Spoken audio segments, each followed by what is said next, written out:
Daily bread with pastor యోజనకి స్వాగతం పలుకుతున్నాను. మీరు బాగున్నారని నేను నమ్ముతున్నాను.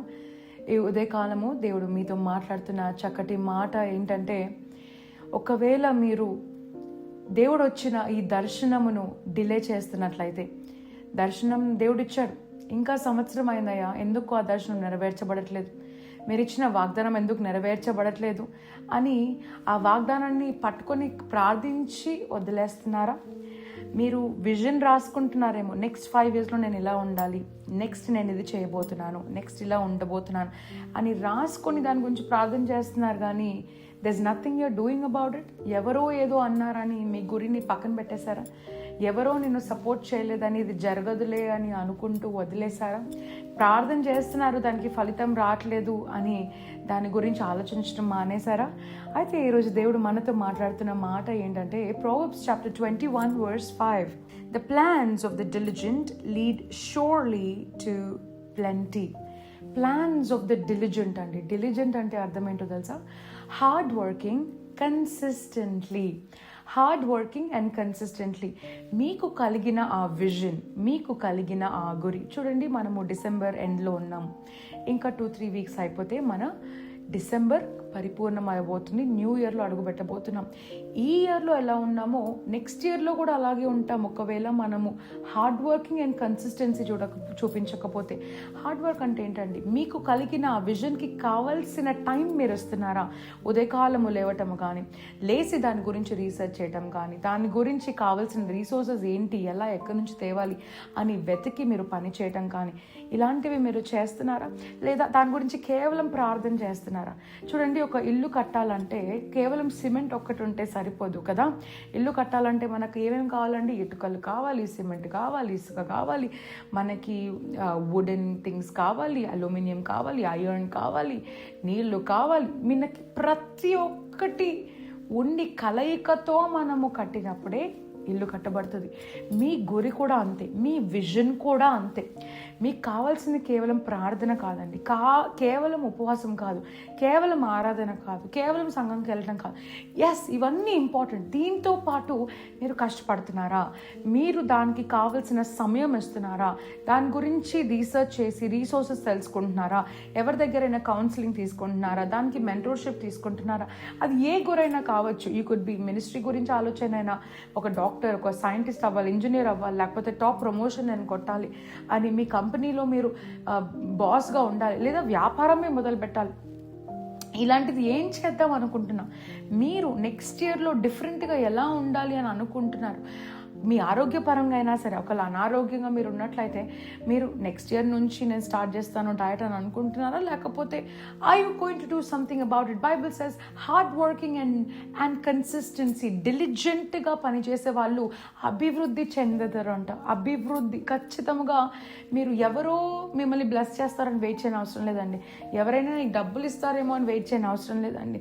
మీరు కష్టపడి, మీ కనుక కన్సిస్టెంట్గా ప్రతి డే, ఈరోజు ఆలోచన, నేను ఈరోజు ఖచ్చితంగా చేస్తాను, ఈ రోజు నుంచి చేస్తానన్న ఆలోచన వచ్చి, రేపు ఎవరైనా ఏమైనా అన్నారు అనుకోండి, దాన్ని పక్కన పెట్టేసి, ఇంక మన వల్ల కాదులే, మన కోసం కాదులే, మనకు జరగదులే, పక్కన వారికి జరిగిందేమో, మన రాతలో రాసి లేదులే అని ఇలాంటి చిన్న మాటలు మాట్లాడేసి మీ విజన్ని పక్కన పెట్టేస్తున్నారా? మీకు చక్కటి ఉదాహరణ ఇవ్వడానికి ఇష్టపడుతున్నానండి. ఈరోజు Smriti Mandhana, whose an Indian international cricketer, vice president of Indian cricket team. ఆ బిడ్డ కొన్ని రోజుల క్రితము చాలా పెద్ద వైరల్ అయిన వీడియో ఏంటంటే, తనని ఎంతగానో ప్రేమించిన ఒక వ్యక్తి తన కళ్ళకు గంతలు కప్పి ఆ స్టేడియంలో, ఎక్కడైతే తను ఆడేదో అదే స్టేడియం అంతట్లో మధ్యలోకి వెళ్ళి రింగ్ తీసుకొని, నేను వివాహం చేసుకుంటాను, ఖచ్చితంగా నిన్ను పెళ్లి చేసుకుంటాను అని మాట చెప్పిన వీడియో చాలా వైరల్ అయింది. ఆ వైరల్ అయిన వెంటనే ఇరువురు కుటుంబాలు కలిసి వివాహానికి సిద్ధపడి వీరిద్దరికి జత కలపాలని ఎంగేజ్మెంట్ చేసేశారు. సంగీత్ జరిగిపోయింది. ఉదయకాలము పెళ్లి అనగా వాళ్ళ తండ్రికి హార్ట్ అటాక్ వచ్చి హాస్పిటల్ అడ్మిట్ అయ్యారు. తర్వాత ఏమైందో వారిద్దరి మధ్యలో మనకి తెలియదు, కానీ ఇద్దరు సోషల్ మీడియాలో అన్ఫాలో చేసుకోవటము. అందరికీ తెలిసిన విషయం ఏంటంటే, వీరి పెళ్లి క్యాన్సిల్ అయిందని. క్యాన్సిల్ అయిపోయింది. ఇంత పెద్దగా వైరల్ అయిపోయి లక్షల కోట్ల మంది మాట్లాడుకుంటున్న ఈ వివాహం క్యాన్సిల్ అయిపోయిందని ఇంట్లో కూర్చొని స్మృతి మందాన ఏడవలేదండి. వెంటనే మళ్ళీ పబ్లిక్లో వచ్చి అందరి ఎదుట చెప్పిన మాట ఏంటంటే, నాకు క్రికెట్కి మించిన ఆసక్తి ఇంకా ఏది లేదు. There is nothing more I like more than cricket కన్నా నేను ఎక్కువగా ఇంకా దేన్ని ప్రేమించను. I continue to do what I'm call to do. నేను దేనికోసం అయితే పిలువబడ్డానో దాన్ని నేను చేస్తాను అని అద్భుతంగా సోషల్ మీడియాలో చెప్పిన మాట. అది చూసి ఎంత ఇన్స్పిరేషనల్గా అనిపించిందంటే, మనము ఎవరైనా ఒక్క మాట అంటేనే పక్కన పెడతామండి.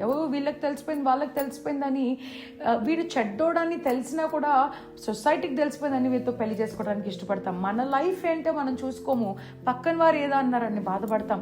టుడే కోట్లాది మంది మాట్లాడుకుంటున్నా దాని గురించి ఒక్క మాట కూడా బయటకు తీసుకొని రాకుండా, ఏడవకుండా, డిప్రెషన్లోకి వెళ్ళకుండా, యాంగ్జైటీలోకి వెళ్ళకుండా, లోపల బాధపడొచ్చు కానీ ధైర్యముగా తను నమ్మింది ఏంటంటే, నేను క్రికెట్ ఆడతాను, నేను ఇన్ని సంవత్సరాలు కష్టపడి దాన్ని నేను వదిలేసుకోను, ఎవరో కోసమో నేను నా జీవితాన్ని నాశనం చేసుకోనని తను ముందుకెళ్ళింది. ఆ ప్రిన్సిపల్ ఏంటో తెలుసా అండి? వాక్యానుసారమైన ప్రిన్సిపల్. ఆ బిడ్డ దేవుని బిడ్డ కాదు, అయినా కూడా దేవుని ప్రిన్సిపల్, ప్రతి దేవుని ప్రేమించిన వారికి ప్రతి కీడు కూడా మేలుకై జరుగునన్న వాక్యాన్ని ఆ బిడ్డ చక్కగా మేనిఫెస్ట్ చేసి నెరవేర్చింది.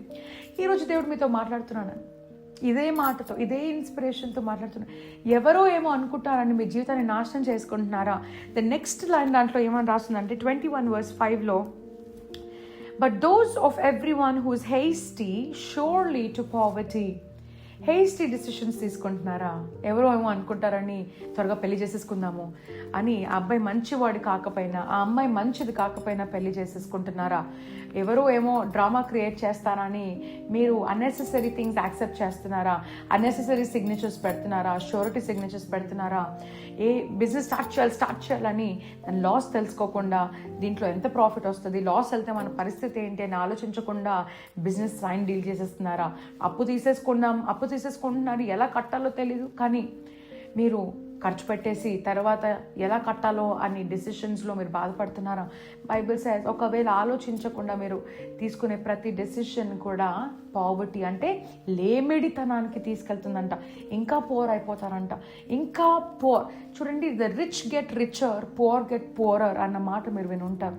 రిచ్ గెట్ రిచర్ ఎందుకండి? రిచ్ పీపుల్ రిచ్ అవుతూ ఉంటారు, వాళ్ళకి మైండ్ సెట్ డిఫరెంట్గా ఉంటుంది. పోర్ పీపుల్ ఎందుకు పోర్ అవుతూ ఉంటారు? వాళ్ళు చేసిన తప్పే చేస్తూ ఉంటారు.